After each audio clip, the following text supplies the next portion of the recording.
You're earning $65,000 a year and your bank is betting you'll never do the maths. Because if you did, you'd see that $200 per month redirected into index funds instead of a savings account costs you $340,000 over 20 years. That's the gap between what most Australians do and what they could do. And we're going to close that gap right now. Here's what an average Australian earner looks like. Between $50,000 and $75,000 a year. Maybe $55,000 after tax. The conventional wisdom says you can't build wealth on that. It says you need a six-figure income or property investment, or you need to cut every expense down to nothing. All lies. The actual mechanics are simpler than that. Let's use a real starting point. Someone earning $65,000 annually. After tax, that's roughly $52,000 a year or $4,333 per month. Most people keep that structure. Rent or mortgage, car, groceries, entertainment, and whatever's left goes into a savings account earning 0.5% interest. Done, no wealth built. Now here's the actual play. Same person. Same $65,000 income, but they redirect $300 per month into a diversified index fund portfolio instead of a savings account. That's it, not $1,000, not a drastic lifestyle cut. $300 per month over 20 years at an average ASX return of 10% per year. Let's walk through the numbers. Month 1, you invest $300. Month 2, $600. By month 12 you've invested $3,600 and you've already earned roughly $150 in growth. Nothing massive, but here's where it gets interesting. By year 5 you've invested $18,000 but your portfolio is worth $24,500. You're not just earning on the money you put in anymore, you're earning on the earnings. Year 10, you've contributed $36,000. Your portfolio is worth $63,000. You're now earning more in investment returns than you're putting in from your salary. That's the inflection point. From there, the maths does more work than you do. Year 15, you've put in $54,000. Portfolio value, $146,000. Year 20, you've contributed $72,000. Your portfolio is now worth $346,000. Still not $1 million. But here's the thing, that's with just $300 per month. The average Australian household actually has $800 to $1,200 per month available if they cut one subscription, reduce dining out from twice a week to once a week, and stop impulse purchases. That sounds dramatic, but it's not. It's honestly just being intentional. So let's recalculate. Same person, $400 per month instead of $300. 20 years, 10% average return. Your portfolio is now $461,000. At $500 per month, $577,000. And here's the part that actually matters. At $600 per month for 20 years at 10% compound growth, you hit $692,000. You're close. Another 5 years, year 25 total, and you're at $1,085,000. But wait, that's assuming you're not using superannuation.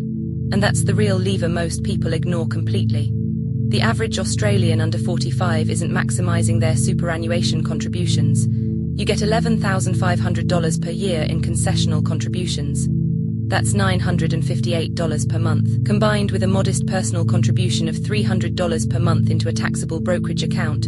You're now putting $1,258 per month into growth assets. Same 10% return. Same 20-year timeline. Your super balance alone hits $385,000. Your personal investment account hits $150,000. Total, $535,000. Year 25, super is $640,000. Personal account is $260,000. You're now at $900,000. Add 5 more years. Year 30. Super balance $1,050,000. You've hit your target inside superannuation alone, tax deferred, completely passive. But here's what changes the game completely. Most people don't stay at $300 per month for 30 years. Your salary moves. A raise from $65,000 to $75,000 happens. Instead of spending that extra $10,000 a year, you redirect it. That's another $833 per month straight into investments, or you get a bonus, or you stop a car payment when the car's paid off.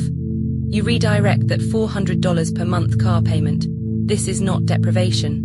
This is not eat rice and beans for a decade. This is just deciding that a future with choices is worth more than a present with subscriptions you've forgotten about. Let's talk property because everyone wants to ask about it.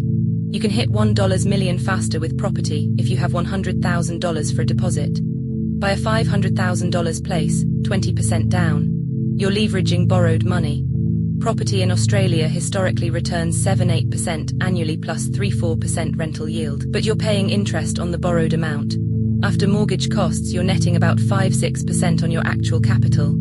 Shares on a brokerage account cost you 0.15% in index fund fees, and you keep the full 10% return. The maths actually favors shares for someone starting small. Property wins if you have the deposit and can service the mortgage. Shares win if you're building from nothing. Now, objections. First one, the market crashes. You lose it all. Honestly, if you're investing for 20 or 30 years and you panic sell during a 30% market downturn, you've already lost. The average market downturn in Australia recovers within 18 months. If you're dollar cost averaging, investing the same amount every month regardless of market price, you're actually buying cheaper shares during the crash. You win when it recovers. Second objection. I can't save $300 a month and start with $100 or $50. The mechanism is identical. $100 per month for 25 years at 10% return is $76,000. It's not $1 million, but it's $76,000 you wouldn't have otherwise. You can increase it later. Third, property is safer. Property is leveraged, illiquid, and concentrated in one asset. If your tenant doesn't pay or your building has structural issues, you're exposed. Shares give you fractional ownership in hundreds of companies through an index fund. If one company fails, you barely notice. It's actually the diversified bet. Here's the action plan. This week, open a brokerage account. Vanguard, eToro, or Sharesys if you're in New Zealand. Open a self-managed super fund or contribute to your existing super.